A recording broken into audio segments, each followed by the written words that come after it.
Halo semuanya, pada kesempatan kali ini kami dari kelompok 1 akan menjelaskan tentang hasil diskusi kami pada aspek penilaian listening skills. Sebelumnya, izinkan saya untuk memperkenalkan anggota kelompok kami. Yang pertama Agung Yoga Baskara, yang kedua Anissa Dwi Rahmawati, yang ketiga Anissa Puspitasari, yang keempat Linda Putri Sulistiana, yang kelima saya sendiri Meli Unaina, yang keenam Muji Prihatin, dan yang ketujuh Linda Pratiwi.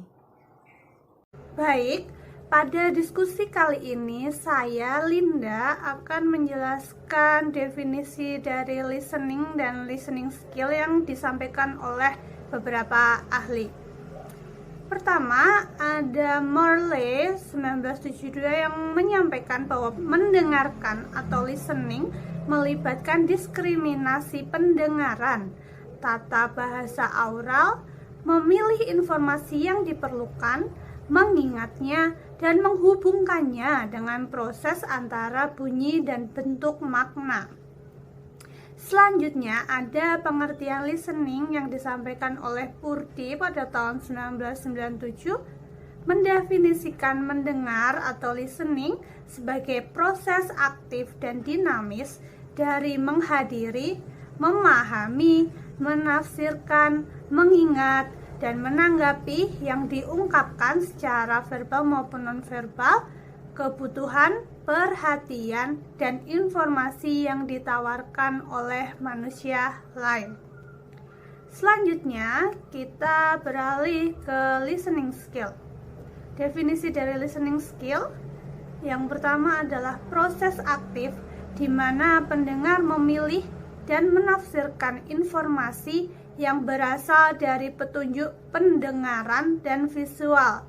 Definisi dari listening ini disampaikan oleh Rubin pada tahun 1994. Selanjutnya, pengertian listening skill dari Castaigne 1971 mendefinisikan mendengarkan atau listening sebagai kemampuan untuk memahami ucapan asli dengan kecepatan normal.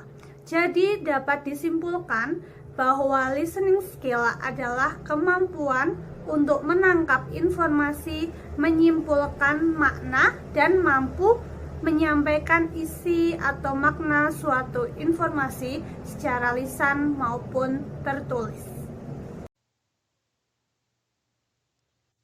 Baik, aspek yang dinilai dalam listening yang pertama adalah ability to listen for the gist, atau dalam bahasa Indonesianya adalah memahami cenderung topik dari suatu percakapan ataupun audio.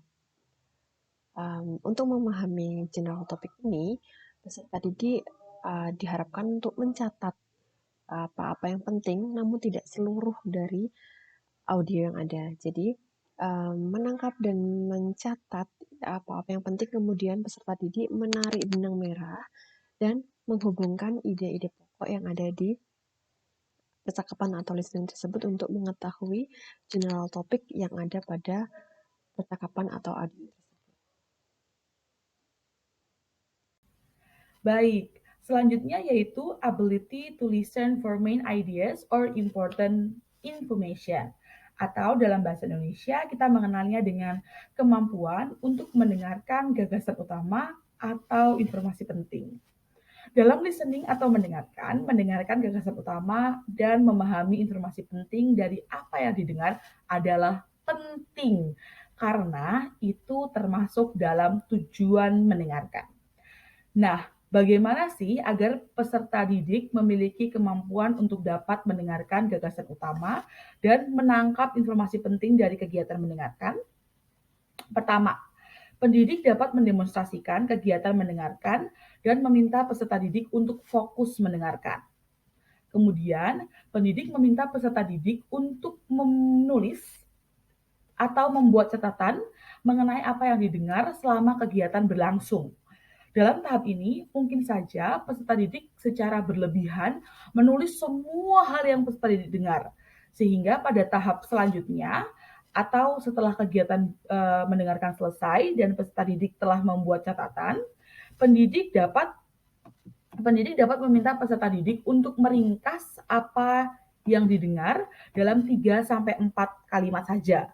Apabila mereka mendengarkan suatu cerita lengkap yang panjang, pendidik dapat meminta peserta didik untuk meringkasnya dalam 3-4 kalimat yang di dalamnya mengandung jawaban atas pertanyaan 5W1H atau what, apa, where, di mana, when, kapan, why, mengapa, who, siapa, dan how, bagaimana.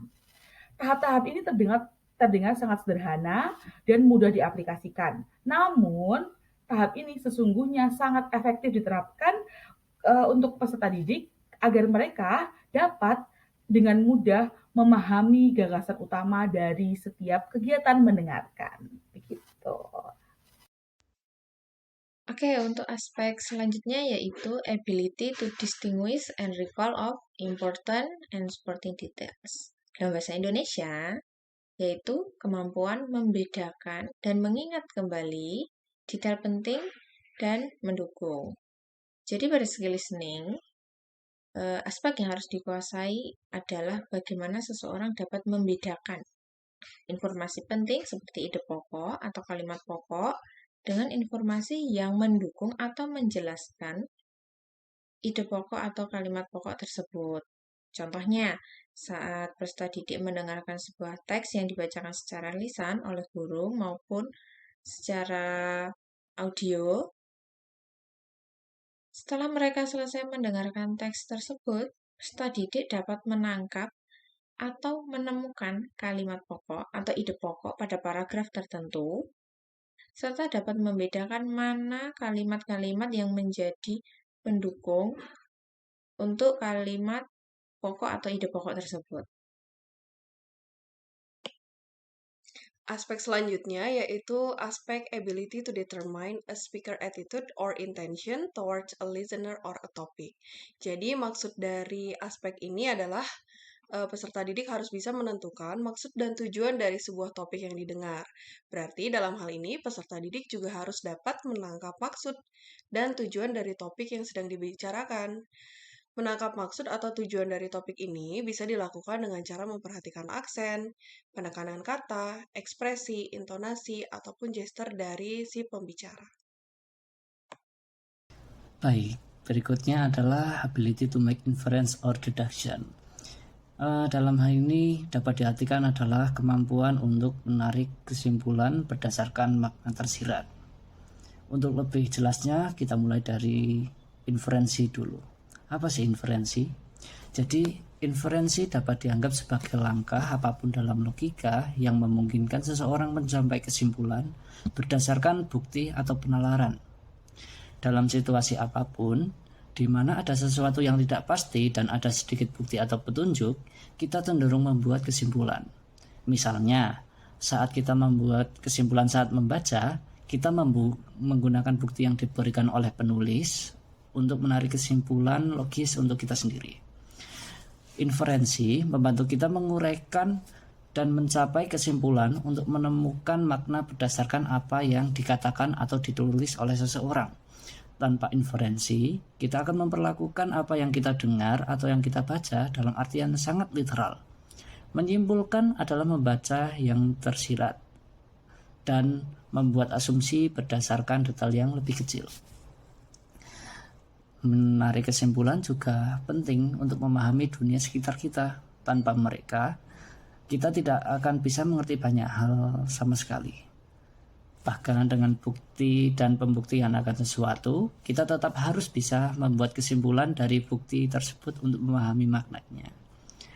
Kemudian, apa itu deduksi? Baik, deduksi adalah tindakan menarik kesimpulan logis berdasarkan informasi yang diberikan menggunakan pengalaman pribadi dan pengetahuan dunia. Deduksi sering diajarkan bersamaan dengan inferensi yang didefinisikan sebagai interpretasi apapun yang melampaui informasi literal yang diberikan.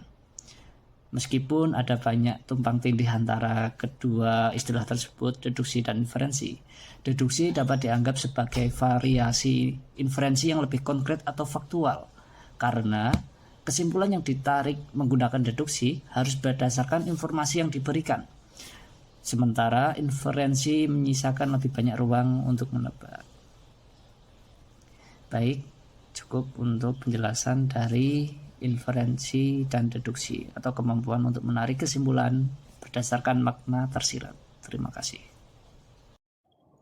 Sekian penjelasan yang dapat kami sampaikan. Apabila ada pertanyaan, silahkan isi pada kolom komentar yang tersedia. Terima kasih.